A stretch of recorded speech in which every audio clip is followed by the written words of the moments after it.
to EFNL Insight, the second edition of EFNL Insight this season. It's a little bit different tonight. We're in a new room, Yes. The studio room. We've got some new people on as well. We've got Blake Tennant and Wayne Brasher. I'm Ryan Long, media manager with the EFNL, and I'll start with you, Blake, because you're fresh off the plane from Los Angeles. Great to have you back in the studios tonight and back on board this year. Yes. Just flew home yesterday, so straight off, hot off the press, I guess, to come down here. And it's been I have been following along. So there's a few interesting scores, of course, has happened, and a few upsets definitely, and keen to get involved. And good to be back with the team. You stay out of trouble out there. I know you're in Vegas. Any good stories, or are they off-air stories? I think there's a few off-airs, but I think that the key one was going to WrestleMania. And, no. I know you don't like it, and that's totally fine, but I think that was the highlight. 63,000 in Allegiant Stadium in Las Vegas, a very popular stadium as well, and going to Warriors-Lakers as well, NBA game.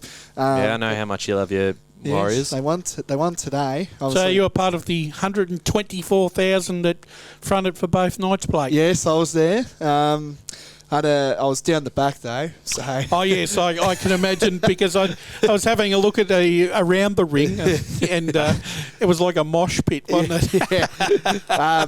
But all in all, good trip, and definitely a lot of memories. To do, and first bit of travelling, and getting just before we move on, Ryan, I've been to USA. What was your favourite place that you visited? Oh, I don't think you can rule out Vegas. I don't think. Fair enough. No, but everything was, all in all, was good. Just seeing, the differences between Australia and, of course, USA. And, obviously you got a tip over there as well, where in here you don't really, have to tip as much. With a very different world. Well, with the wonders of modern technology, Blake, you were able to stay in touch. Yes. And Ryan, I reckon it's time that we get the show on the road. Yes, we can save the American stories for later. Of course. Saturday's match of the round. We're going to talk about, obviously, on this show, the key points of the weekend. And one of those big games on the weekend was the Vermont Doncaster East match. The Eagles getting the job done by 15 points, 13-11-89 to Doncaster East, 10-14-74. Out at Vermont Recreation Reserve, 3 goals to Zach Tyson, 3 goals to Tim O'Brien. Brasher, it's almost in some way a tale of two halves, where I thought at half-time Vermont should have been a lot more in front than just 23 points. But in the second half, and particularly that last quarter, 2 goals, 6 to the Lions, they left some chances on the table. But for me, the best side on the day won. Yeah, I think you're right. However, I think that one of the differences was in that game, Ryan, was in the first half, Vermont were really super aggressive against the opponent and the ball carrier, much more than what they were against Mitcham. I thought they attacked the contest really well, and they were ferocious.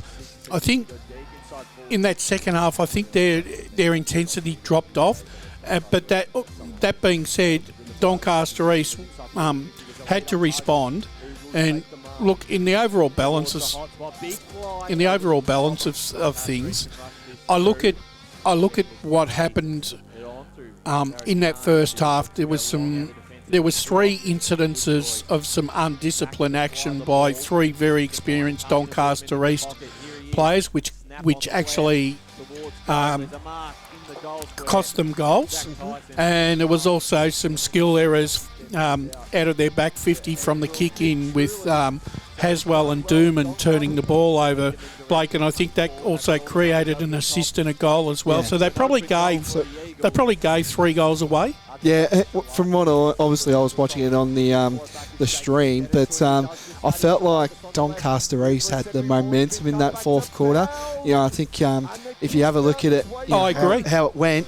They kicked 6 behinds. I agree. If you think about it, right, if you convert those 6 goals, that's a win to Doncaster East. So, but Vermont, I think they did their work.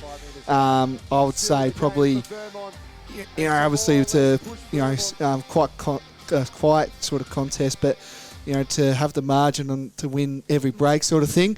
That's when I thought Vermont had control. I thought they had control probably after half time. Well, I don't know how you felt, but no. The thing is, the way Johns was going, he was at one stage. I think he was heading for nearly a 60 possession game because in the first half they couldn't get near him, and he was and basically every time he touched the ball, he was creating. He hardly turned the ball over. I think what happens is it's always very. I think once the rain came, I think that the skill factor of the game probably affected them a little bit more than Doncaster East. The bigger bodies of Doncaster East definitely came to the fore in the second half. Yeah. I think I thought Elliott on the Tom Bell, I should say, on the wing, not only in the first half but the second half. I thought he was exceptional for them. I thought Hugh Johnson. Who we didn't talk about on Saturday, but in hindsight, his job on Sam Wiedemann to restrict him to one goal, I think, is a fine effort. And I think another one as well that I think you guys would have, gave a lot of, powers to and, got best on ground for the Eagles. Angus Strawn had a massive game. For a young bloke. Held his own against Michael Wen. Yeah. But he took some, the thing was, he took some telling marks in that last quarter when Doncaster East were charging home. I also thought that Doncaster East left a lot of goals on the ground in that last quarter. Like you said, Blake, I thought from about the 7-minute mark of the last quarter to time on, they absolutely peppered the goals, and O'Brien missed some very gettable goals for a player of his ilk. And I think Tom Bell nearly pulled one off, but it just went behindside after bursting through the pack. So there wasn't. They had their chances, and interestingly enough, I think if Doncaster East had have hit the front, they would have won that game by 3 goals. I reckon, yeah. And I reckon Vermont, and Vermont actually won by the 3 goals. So at the end of the day, even though the win-loss factor is 7-0, once again Doncaster. It's now 8-0 too. Well, I checked it and I've got 7. I don't know where you got 8. Have you got the 2021 game they played once? I didn't include that in my. Gotcha. There's Yeah. So I know. So they've definitely got the wood over the. But the thing is, though, Blake, it's not like it's not like the wood over in terms of that Vermont have dominated every one of those 8-0. Okay. It's just that Doncaster East, once again, they've had chances where they're in the game, but they just couldn't finish it off. But that being said, from what I watched on Saturday, I still think that side will be good enough to, if they don't get injuries, I think that side will be good enough to play finals. Well, I put him in my pre-season predictions as well to make it, and well, with the squad they've got, I said they should make. Well, they've gone all in. Yeah, I think they've gone all in, and look, they're pushed. We talk about the points, and the points is going to be prevalent in Premier this year. 46 points. They're right on the limit again. Well, again, you look at in the 2 games, the other big game in Premier Division was Baldwin-Roval, and similar sort of story where Baldwin had 46 points themselves. I think they were pushing. Roval are very, obviously homegrown talent. They've got a lot of one-pointers, so they were sitting at about 20-something. 24, I've got 24. Vermont were probably about 27. So similar sort of model, and that helps when you've got such a strong junior program, which both Roval and Vermont do. Most definitely. And then Baldwin and Doncaster East are 2 very different sides, but just interesting to see how that's going to play out across the season, and if that does, hinder some sides, potentially others it works out for. It almost feels like to me that some sides could actually be hamstrung with their 46 points, because it's almost like every weekend, right, they're going to be playing Russian roulette, especially if they've got injuries, and then if they're bringing in players who are on their list at a high rank, it's almost like those clubs are actually compelled to play their 5 and 6 pointers at probably the expense of your 1 and 2 pointers. And look, you can see pluses and minuses for that. but at the end of the day, it's 46 points, and you've got to manage it. That's right. But here I'm also seeing, obviously, seeing scores and all that, but I still think that in Premier, there's going to be two good sides that are going to miss out. That's how I see it as well, and obviously we'll get a real look at the ladder, come in I reckon round 9 to 12. I think that's when we'll get a real picture and standpoint on. I think where it comes down to, Blake, and I think I've stated this. I think ladder positions 3 to 7 are right up for grabs. 100%. Yep, I agree. Regardless of Bowen's 0 and 2 start, there's going to be two sides that are going to be able to that will be able to get an early season advantage. And the way East Ringwood are playing at the moment, I think they're candidate number one. And you've got to say that Roval are right in the mix. I mean, they've got a big game next weekend, which we'll talk about later, but it's going to be a game that they've got a good rivalry and they've got a good winning record against this side. They very much do, and it's a very exciting Premier Division comp. We saw how even it was last year, where if Roval, they finished third, but if they had lost that last game against Noble Park, which they won by about 3 points, then they miss out on finals and Blackburn come in. I think we're going to have a similar type of final series this year in Premier. Definitely. Let's have a look at some of the other big results of the weekend, and I think it's fair to probably turn our attention to the Basin, and they've had 2 great wins in a row, and this is coming off the back of 19 straight losses. For the second week in a row, they ended up on the winners list, 14-9-93, defeating Sylvan 11-8-74 out at Batterham Reserve. This is a big result for the Bears, and a good one, Blake. It's great to see, obviously, a side that's had quite a few changes in terms of list, and then the struggles of last season. They've bounced back really well this year. Oh, they have as well, and to get that win, last week against Coldstream as well, and to beat Sylvan, who have been flying recently as well, to go 2-0 as well. Now they're, Sylvan, of course, sitting 2-2, of course, so they've lost 2 in a row as well there. But it's great to see, the young talent of the Basin and where they're going. I had a look right here, and from players, number 1 to probably about 14 are all 1-pointers. So that's just saying, they're a young team. They've got a young, sort of junior program that's progressing through down here at the Basin, and it's definitely growing. And in a couple of weeks' time, we will mention this. They're going to get a huge boost in the next 2 weeks because they're getting a Prime Train coming down to the Basin. Now, this is big, and I was trying to explain this, I think, to Ray and Spider. Yeah, no, Rash, have you heard of Prime Train? No. Oh, he's gonna be electric playing. I've seen this guy live 3 times. Yep. Now he's a megastar. He's like a YouTuber, Instagrammer, influencer, social media influencer. Yeah, but he kicked 8 goals and had 24 touches in a game that I went to. So they're going to have a huge boost. His name's Tom Bolch, so he'll come up on here as Tom Bolch. But he's going to be a massive influence to the Basin. And if they knock off Upper Gully, this coming week. And that's against Scoresby, where Prime Train's playing. Yes, Scoresby, yes, as well.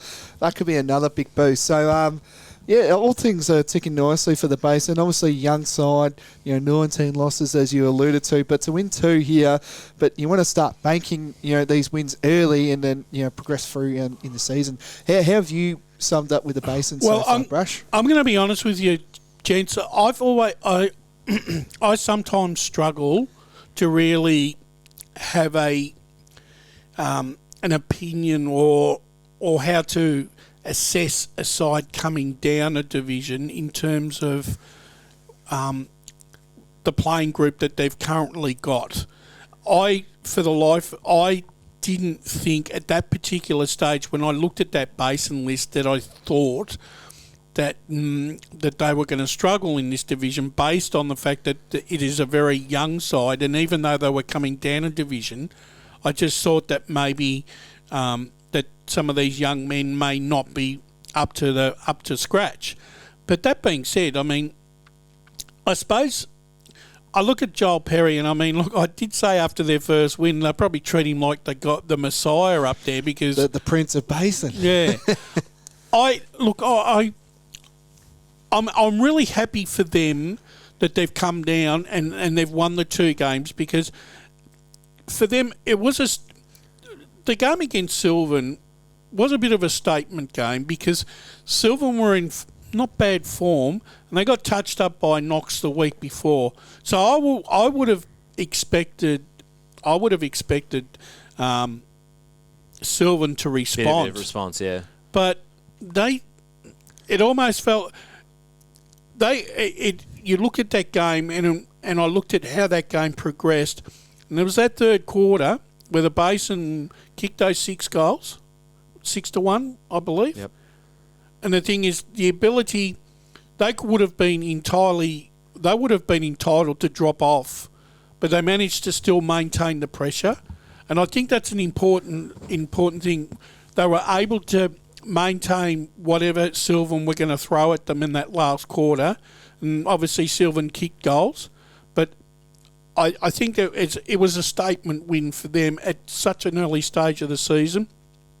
I give them a chance against Upper Ferntree Gully. I definitely do too. And the reason why that is because I'm trying to look at the form against the sides that they play on the previous. If they've put 2 good solid performances against top sides and they've got beaten but not wiped off the paddock, you've got to give them a chance against the lower side, even though their form looks 0-2.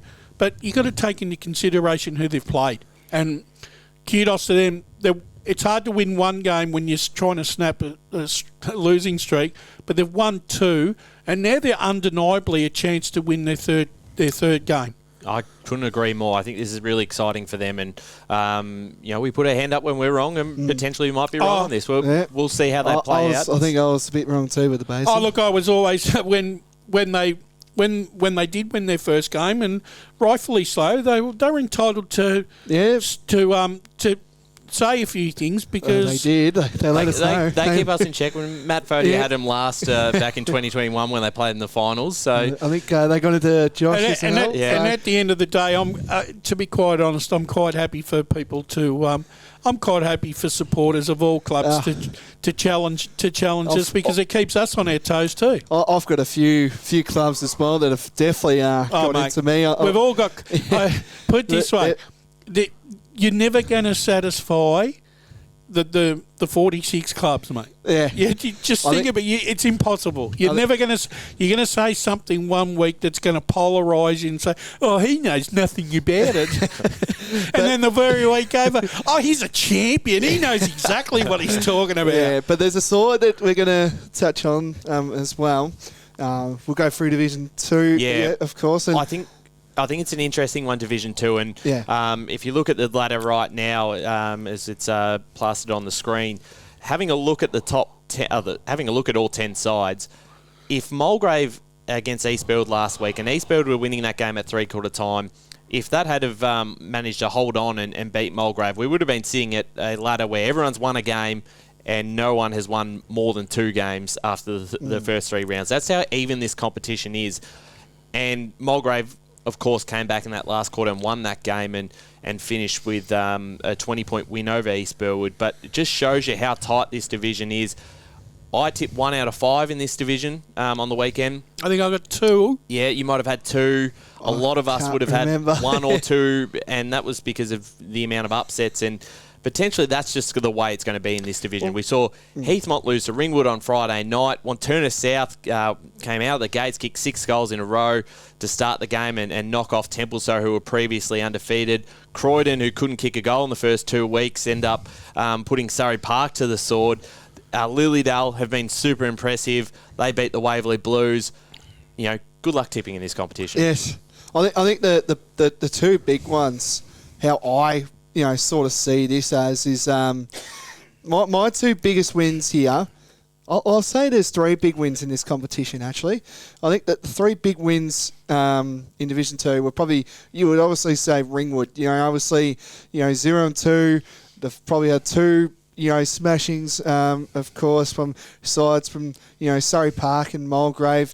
Croydon, as you alluded to, they found trouble scoring and, they kicked 11 goals to Surrey Park 4. And then I would say the big one would probably be Wanturna South beating Templestowe by that margin. The margin sits me more than the game itself. I think the margin shocked a few people, of course, but it's a small ground though down at Walker Reserve, and that's a big win for the Devils. I agree, as well. and the fact that they're scoring really well, Brash. They've scored 100 on two occasions, and then I think it was about 98 in their win against East Burwood. So obviously they're hitting the scoreboard pretty well, and to knock off what we thought might be the benchmark in the division, they still might be in Templestowe.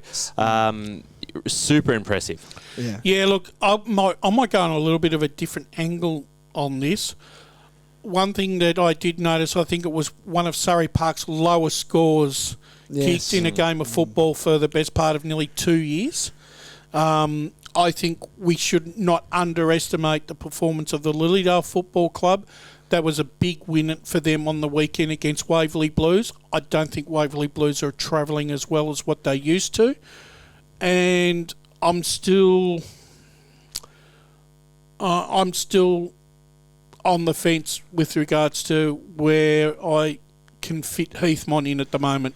Yeah, it's concerning, isn't it? They've gone all in pre-season. They've recruited heavily well. You got a Premier Division player playing for your club. Who played very well on Friday night, had the 33 disposals. James Appleby, that's... I find it very hard to... the thing that frustrates me the most is I look at that Heathmont side and they've got plenty of goal kickers in it, yet they get four goals.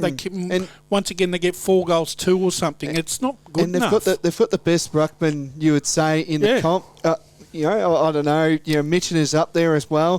From reports, he kind of got beaten, of course, by Deans. He had a massive impact as well on Saturday. But, I feel like it comes down to the midfield, you would say then. I'm just wondering, Blake, whether there's...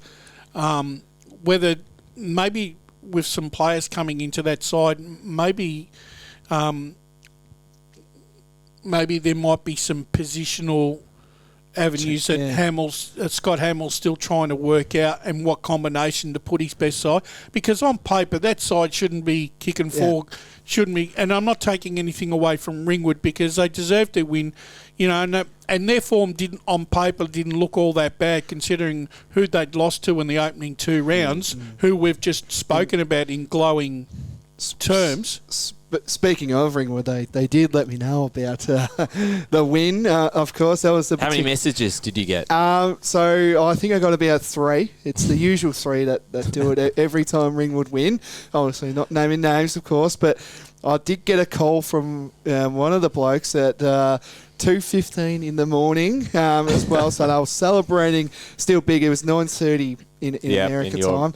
But yeah, no, they're definitely continuing on. But that's the build up though that they need. They're a young side, so it's great to see them obviously get their season underway. And we'll talk about it in a few moments, of course. But they've got Wantirna South at home at Jubilee Park, so it could be a momentum builder to say, hey, we can win these games. We've just got to get the momentum, the confidence in the playing group. Ringwood still have a few players that come in as well from reports as well. So it's going to be. I feel like it's still going to be a challenging year for Ringwood, even though they knocked off Heathmont, and all due respect there, that was a massive win. But I still think it's going to be a challenging year. But this is just a standpoint to say, boys, we can still be in this competition. Let's now turn our attention to the senior women's competition, and round 2 was back underway with obviously ANZAC Day weekend, and we watched a really interesting game, or the broadcast game on the Friday between the reigning premiers South Croydon and Boronia, and it was the Hawks who knocked off the reigning premiers at Cheon Park, 9-10-64 to South Croydon, 4-5-29. Kelsey Turns, who was on senior debut, won the club's ANZAC Day medal with 4 goals. Rachel Quirk was absolutely phenomenal, and we were lucky enough to hear from her after the game. Yeah, it was fun. They're such a good competition. They have been for a few years now. We kind of came in last year and sort of had a bit of a rude awakening, I guess, in terms of what Prem footy is like. But I'm just super proud of the girls. We've had a really good pre-season. We've got some new players in, and all of our stuff's starting to come together. So it's really fun out there. And some of those new players to the club this season, Kelsey Turns, Jasmine Coney, a lot of these players, Kat Schmidley, thought they were really impressive, and their work rate around the ground as well was really top-notch for Premier Division. Yeah, absolutely. Like, they're young guns, but like you said, it's their work rate that is what we want to celebrate. And doesn't matter if the skill executes or not. It's their second, their third efforts and their pressure that we love, and that's what we want them to keep doing. Thanks to Rachel Quirk, who gave up some time after the game to have a chat with us. And she was absolutely phenomenal, Brasher. And I thought she was probably the game changer. South Croydon kicked the first 3 goals of the game, and it was probably their experienced heads and players like Rachel Quirk who really got the ball moving. I think it was interesting to know that with South Croydon, especially in their women's side, once they get on a roll early in their games, they've nearly become unstoppable. But for mine, I like the way that Boronia stuck to their guns and worked through that issue. The second half, I was really impressed with Boronia defensively. They allowed very, very minimal inside 50s in the South Croydon forward line, and I just thought that that the 2 key dominoes in that South Croydon football line, they were actually snuffed out of the contest. They weren't able to get any ball whatsoever, and Boronia had built a very impressive wall. But when Boronia went into their forward 50, it almost seemed like to me, and it's probably the first time that I've actually witnessed it, but the South Croydon back 5 they were seriously under the pump for most of that second half, and it almost felt like you were watching the dam busting a little bit. Well, it was a clearance battle that Boronia really probably controlled across the afternoon, and that made it really tough, as you said, on the likes of a Brooke Curran, who I thought was really good. Latino probably had to play in defence a fair bit because they were, obviously under the pump so much, Blake. So it was an interesting way. It was interesting to see how they would respond, and for them, that they are a class side, South Croydon, so they're going to bounce back pretty quickly on this one. But what I gather from this is that this Premier Division in the women's competition is probably the most even it's ever been. I think it is too. I think Latino is going to be an underrated pickup as well from South Croydon, of course, coming from Donvale, of course. So she's gonna have a big impact for South Croydon, obviously getting the second nod there as well. But as you can see, with this Premier Division ladder, I think I alluded to on the female footy focus, I feel like it might be one unlucky side. I feel like that's probably going to miss out, or even 2 good sides there that are going to miss out on the finals bracket sort of thing. But I think for South Croydon, one bad game. They've got a huge test, of course, next week. This week, playing against the Eastern Devils in a grand final rematch as well.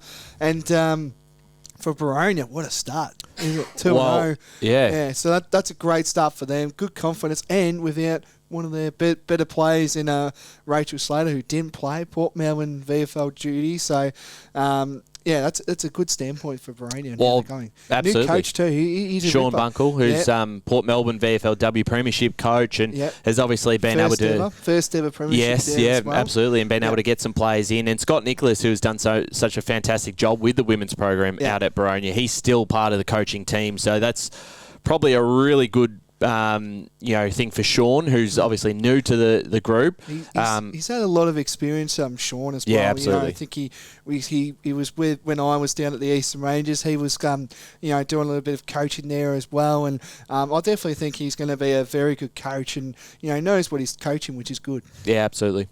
If you look at the ladder that's on the screen right now, Boronia, South Belgrave, the only 2 undefeated sides, but Park Orchards, Eastern Devils, South Croydon and Whitehorse all with a win. Vermont and the Basin both had pretty close losses on the weekend.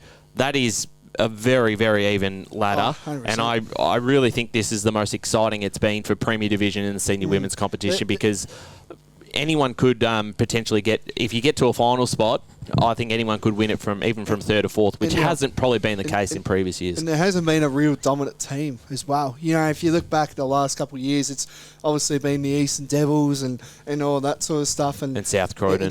Croydon as well. But there's no dominant team, really. Like, I just think, Boronia, of course, winning and all that, but one bad day for South Croydon. The Devils winning, of course, and I feel like it's exciting. It's very exciting time. We're going to move on and have a look at a segment that you'll be taking over from Josh Ward. Yes. The Premier Data stats and the top 5 ranking points, or the top 5 players from the round. So I'll let you get us underway. Who's 5, 4, 3, 2, 1? Do it from 5, 4, 3, 2, 1. So we're going to start off with number 5, and we're going to go through an ex-AFL player to start off with, and ex-Collingwood North Melbourne, of course, Jaden Stevenson from the Ferntree Gully Football Netball Club with 174 ranking points, 39 disposals, and 13 tackles. So that's a lot of points there as well. And we're going to go for a young gun. He was on the socials during the week as well, and that is Angus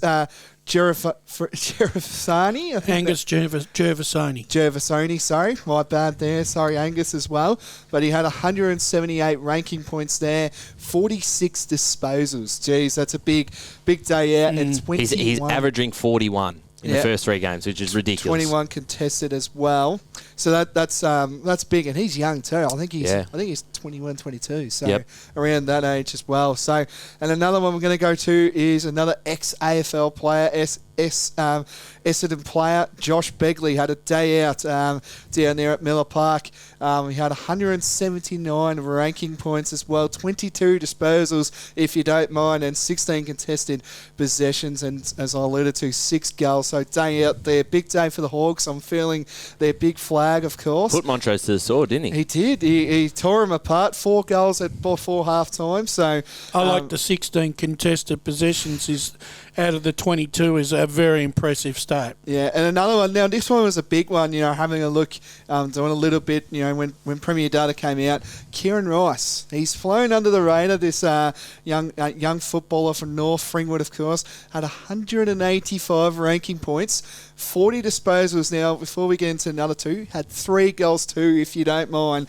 and he had 22 contested as well, and 11 clearances as well for North Fringwood, and they had a big day out against Norden. The big one. Now, this is number 1, everyone. The MVP of round number 3, of course, and that is the big fella in the middle there from Wantirna South, Jake Deans, with 186 ranking points as well, with 24 disposals, 20 contested marks, and of course he's in the middle, of course, with contested disposals, contested disposals, and he's in the middle, of course, with 25 hit-outs. So that's a good effort. In a big win there for the Devils. So he's been good, hasn't he? There's the MVP of the round there, Ryan, presented by Premier Data. Well done, Blake, and thanks to Premier Data for those stats every week, in particularly with the Premier Division 1, all clubs under Premier Data this year.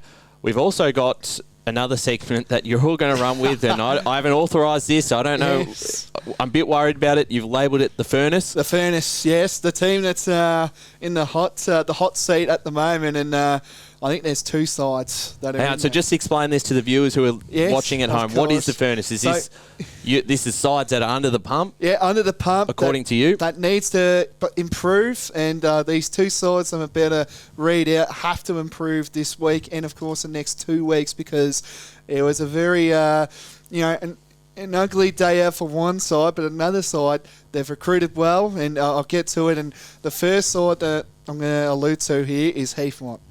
And they were very disappointing, in my opinion. They've recruited the house down. They're all in well here.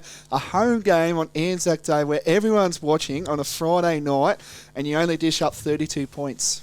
And you've recruited the house down. You got the best ruckman in the competition. You can say what you like there, but you're not using him enough. Well, if Appleby gets 30 disposals, we can have that as well. But the influence he needs to stand up. So Heathmont, you're on the Furnace there. There's the little thing there as well. And another team that has to improve, and we were there.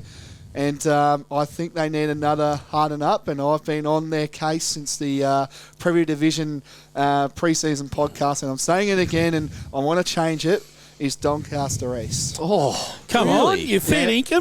I mean, fair dinkum. Oh, mate. Tanya. I tell you what, your Facebook or page is going to take. No. You're going to cop it heaps. Can you tell me, right, how I had a look at Premier data. Yeah. Josh Shackey, an ex-AFL player, played in the grand final in the Bulldogs, had 8 touches. He had 8 touches, Brash. Yeah, but for a player but like hang on a sec. Yeah. Matt Wilcox played on Shackey and did a fair job, just as well as what Hugh Johnson did on Wiedemann. But I'm just saying, I'm putting it on Doncaster East early here. It's declared war on Doncaster East. I'm very surprised to see that. I'm telling you now, you take Ryan James and Doncaster East at your peril, mate. I just think they're recruited. You've got probably three ex-AFL players in your talent. I don't know how you. But you got to look at the supporting cast and they've got a lot of young kids still coming through as well. I know. I'm happy to cop it. But I'm just putting it on there early. Right. This is the first episode. This is the first edition. On the record, me and Brash disagree on this one. I actually think I thought on the weekend they were. It could be the first edition, or it could be the last one at two. But I admire your spirit. I'm just putting it on there. That's early, all right. What's this little thing you do on the table? That's just a little judge, a little bit of a... Oh, the gavel. Yeah. You got the gavel out. Yeah. And I don't know. We'll get some sound effects. Do you want to do it again? Yeah, there for you go. Heathmont and Donny East. There you go. On the clock there. Next thing you know, you'll want to wear one of those black coats and the wigs.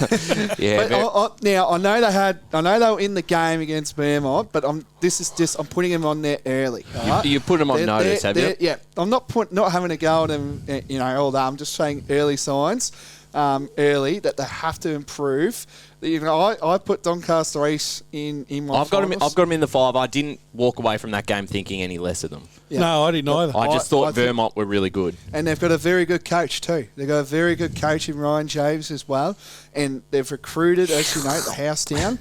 And I'm just saying right now, early signs now. Okay. All right, I'm not. Yeah, no, that's all right. I'm happy to cop it, but I'm expecting better. That's what I'm saying. Well, at least you're out there. We're still waiting on Beaner's power ratings yet. We haven't got them power ratings. I don't know if we're going to get those two, but like I said, it's just a week where I'm just putting them on notice early. Well, I'm going to be interested to hear what edition 2 is going to come up with next week. Yeah, there will be. It'll be the whole way through the whole season. Okay, we'll see who you put on notice next week. Doncaster East and Heathmont are the 2 sides that, in my opinion, are in the biggest spotlight in the EFNL in their respectable competitions. Okay. I'm surprised you didn't. A couple other options I thought might have been. Who would you think would? I think you put your boys on the line. Put Montro's. That will come. Disappointing result on the weekend. They were very disappointing. I can think of one side and Div 4 that you could put in there. Yeah. Warrandyte haven't fired yet, so we'll see. But I think maybe down the track they could appear. But those are the 2 sides I'm just putting in early. Because, I don't want repetitive, stuff. All right, we're looking forward to the furnace next week to see who else makes it. Jesus. Let's move on. Finally, the win of the week. We're all going to nominate a side that we think probably deserves a bit of credit for their performance. Not necessarily the best side in their respective division, but the win on the weekend. Brash, I'll start with you. Who have you highlighted as the most impressive win this weekend? Well, I've been impressed with Lilydale's performance in the opening 3 weeks. They won in round 1 against Croydon by about 40 points. They travelled down to Mulgrave the week before and were in that game for the best part of 3 quarters, and I think only went down by about 30 points. Yep. And I gave them an undeniable chance of beating Waverley Blues, who I think at the moment are still scratching... are struggling with their form. And if there was ever an opportunity for a side that could inflict a bit more damage on Waverley Blues' psyche, I thought Lilydale was the side, and they've duly saluted. So, for mine, I'm giving it to, for my point of view, I think the round of the week for me was Lilydale. They deserve it. Blake? I'm going to go Ringwood. Big win over Heathmont. Big lights on the broad occasion down there in H.E. Parker Reserve, and didn't they live up to it? And a big win after 2 smashings, you would say. Obviously, a big loss to Mulgrave and to Surrey Park, of course, leading into this game. I thought this game could have got ugly coming into it, but to Ringwood, well done. This is a huge stepping point and momentum builder coming into this year. for me, I'm sticking with Division 2, and obviously there were quite a few upsets, but Wanturna South's win over Tennant, so we touched on that earlier. Super impressive, the fact that they're scoring so well, and against a side who has recruited well themselves and has started the season as, probably the red-hot favourites after the first 2 weeks. 2 big wins against, two really strong sides coming into it, and Wanturna South wiped them off the park in that first quarter, 6-1, and they've probably just snuck up on us a little bit, come into a new division, but Jason Heffernan is Wanturna South playing some really good football.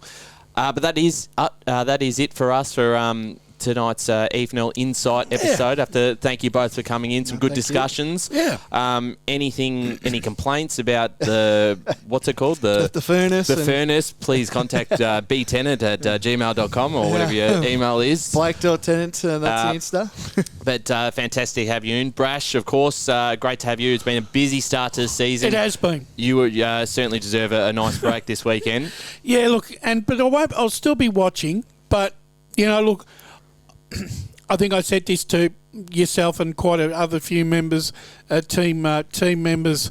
I've just got this nasty suspicion, right, that all these close results that have been happening in the opening rounds, I can see a spate of big wins coming up for some sides in the next month or so.